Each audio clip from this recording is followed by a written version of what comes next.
I didn't even see him going up that heavy, and he did that. So, but as of right now, I have to put Terence Crawford.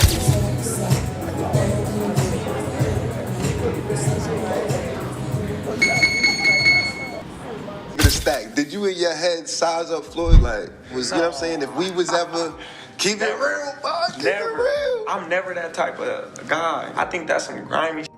Always been happy for him, been a fan of his. I didn't even expect him to move up that much in weight, and he actually pulled it off. So right now, I've got to give Terence Crawford his spot at the top. Did you ever, in your mind, compare yourself to Floyd, like thinking, what if? Be real. I'm not that kind of person. I think that's a shady move. I've always been genuinely happy for him, always respected him and been a fan. Now, in your opinion, who's the best fighter in the world? We can put Tank up there in the top 10 in pound for pound. He has to be somewhere in pound for pound. And Canelo done something that is amazing when Canelo was able to go to light heavyweight and become light heavyweight champion. Something that I didn't even see him going up that heavy, and he did that. So, but as of right now, I have to put Terence Crawford as number one. Floyd Mayweather recently visited and trained with Terence Crawford ahead of Crawford's highly anticipated bout against Canelo Alvarez. Mayweather praised Crawford's skill and dedication, calling him the #1 pound-for-pound fighter in boxing. Their intense training sessions reflected a deep mutual respect and highlighted Mayweather's confidence in Crawford's ability to dominate the upcoming super fight.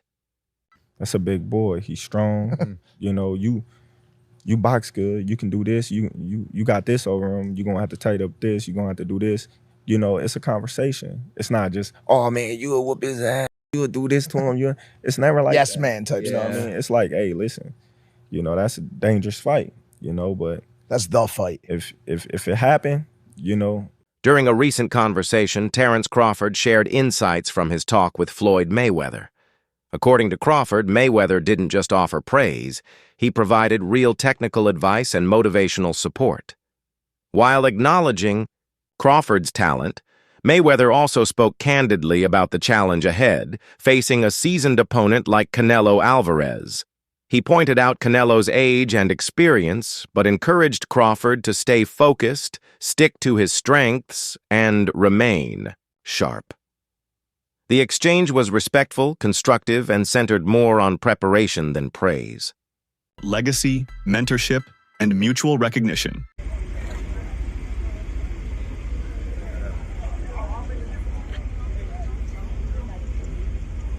Floyd. Congratulations, man.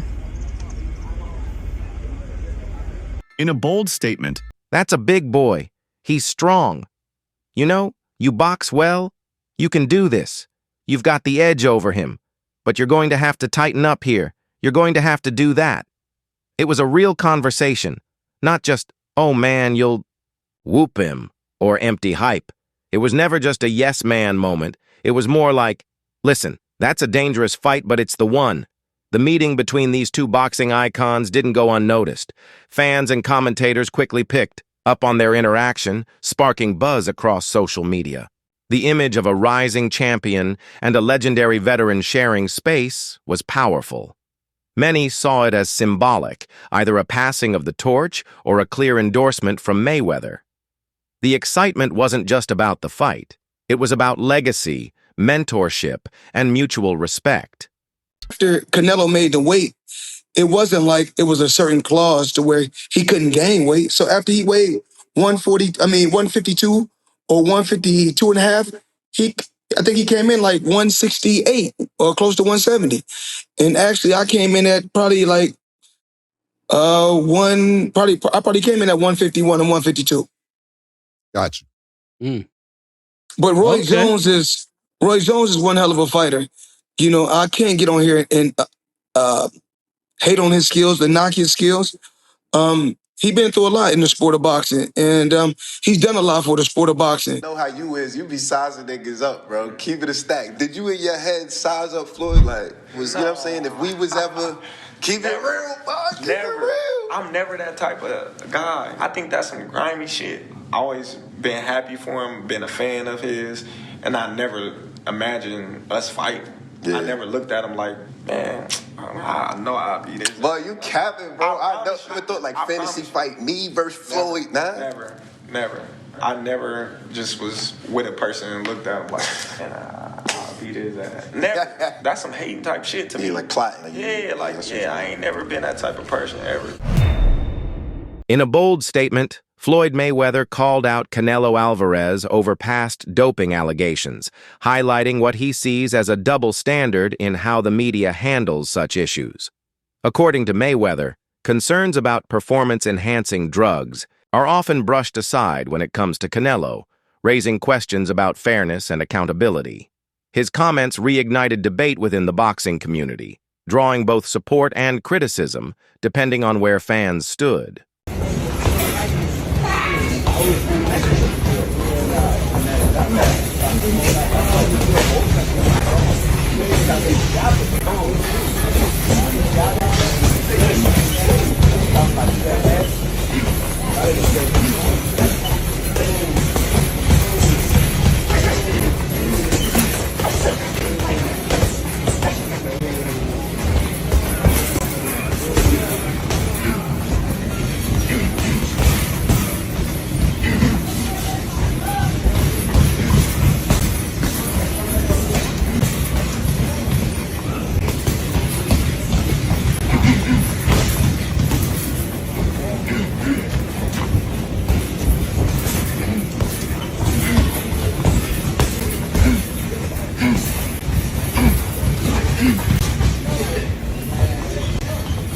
Reflecting on his fight with Canelo Alvarez, Floyd Mayweather pointed out that he entered the ring significantly lighter, around 151 or 152 pounds. Despite the size disadvantage, he leaned on his defensive brilliance and tactical intelligence to control the fight. His performance was a masterclass in how precision and timing can outshine raw power. It was a clear reminder that his undefeated record was built not on brute force, but on finesse, strategy, and ring IQ.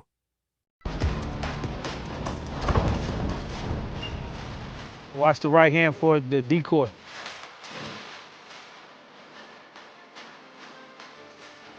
Y'all know chess? Fisher versus Spassky? Two of the best, you understand? That's what you watch. Two of the best.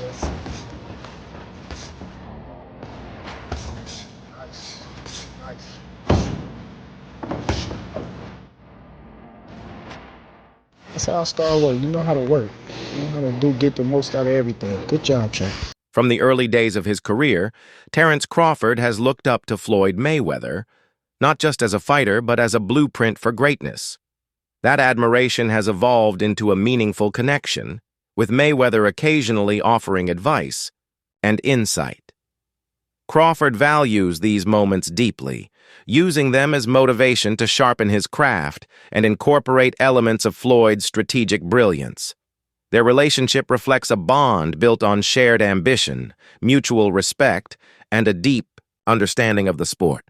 How is Crawford going to be able to bridge this weight gap? Yeah, I don't think he can, in all honesty. I mean, he might not be able to bridge it on Saturday. Yeah. So, one weight class. 68, yeah, but you're coming up from 35. 35, 40, 47, 54. Sooner or later, it's one too many. And 68 is definitely too many.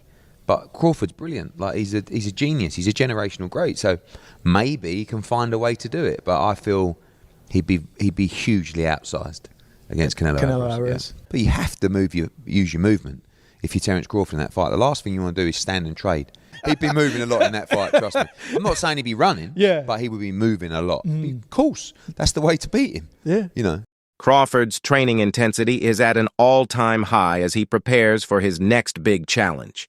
Every workout, from footwork drills to bag work, demonstrates his unwavering focus. Videos of his training reveal a fighter who's not just working hard, but working smart. His dedication is evident in how he tailors his routine to specifically prepare for a powerful and experienced opponent. Crawford has never been the type to take shortcuts. His commitment to excellence shines through every session. Because of the challenge. I love the challenges. And I love the people that I hear them now. You're too little. You know, Canelo gonna break you. He's gonna stop you. You come from 147, that weight too big, this and that. I can hear now.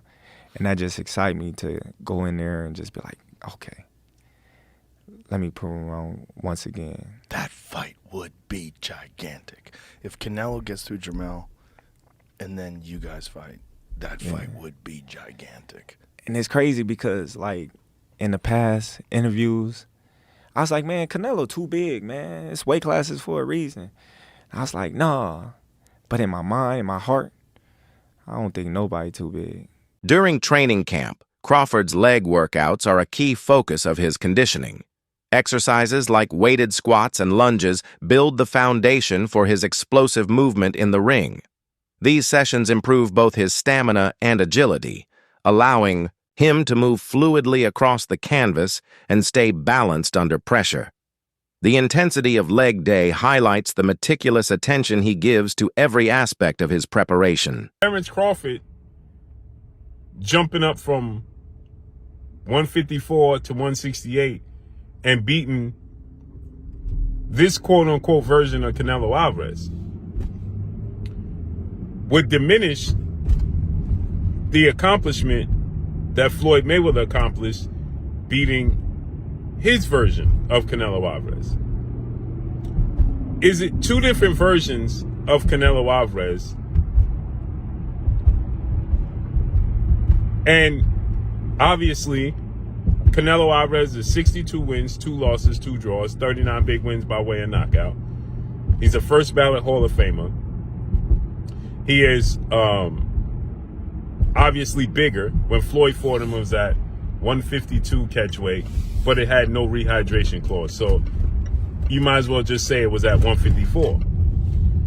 Now, two things they have in common is that Floyd Mayweather was 36, 37 years of age.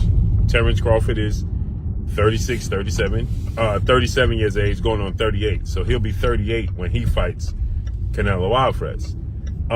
Floyd had already had 2 fights at 154. He had the fight with Miguel Cotto, and he had the fight with Oscar De La Hoya. Crawford's sparring sessions showcase just how sharp his boxing IQ truly is. Against partners replicating Canelo's style, he uses the jab not only to control the pace and keep opponents at a distance, but also to set up powerful shots. His jab isn't just for creating space, it's purposeful and strategic. Combined with his ability to switch stances mid-fight, it's clear that Crawford brings a multi-dimensional game plan into the ring. Watch the right. Well, come on, he's human. So he had a few hiccups. He won the fight. He's Terence Crawford. A lot of people say, "Oh, Teddy, you make him so good. You're always saying how great Crawford is." You know, but who's he beating? He unified the what was his first division? Lightweight. Then he unified the junior. Then he unified the junior welter, then he unified the welter. I think I got the weight classes right. It doesn't matter. He unified like 3 different weight classes. He moved up in weight. Promoter Eddie Hearn recalled an unplanned visit to a training facility that turned into a memorable experience. What began as a casual drop-in quickly became a unique opportunity to see Floyd Mayweather and Terence Crawford interact. Eddie mentioned that although he had met Floyd before, this time the energy felt different, filled with laughter, insight, and unexpected camaraderie. The encounter also gave fans a rare glimpse of Crawford's lighter side. He's saying it. I look at him. Look, Canelo's special too. I get it. And he's bigger. I get that too. And everyone's going to say, well, after Madrimore fight again, had a couple hiccups. Now he's stepping up another weight class. Now he's got to fight Canelo, who's even bigger, stronger, better puncher. You know, a unified champion that he's been. You know, all of that stuff. He's not going to be able to handle it. I asked this question. See, I go to the other side. I say, okay, yeah, can Canelo handle the smaller guy who's going to be faster, who's going to be slicker, who's going to be better defensively, who's going to have better legs, you know, who's going to be able sometimes Canelo at this point in his career can slow down a little bit. They're both getting older. I get it. Boxing personality, showbiz. The adult challenged the idea that Crawford's only significant win was against Errol Spence Jr. He highlighted other important victories, including his win over Shawn Porter. The argument emphasized that it's Crawford's consistent performance over time, not just one fight, that defines his greatness. This perspective counters critics who try to reduce his resume to a single night.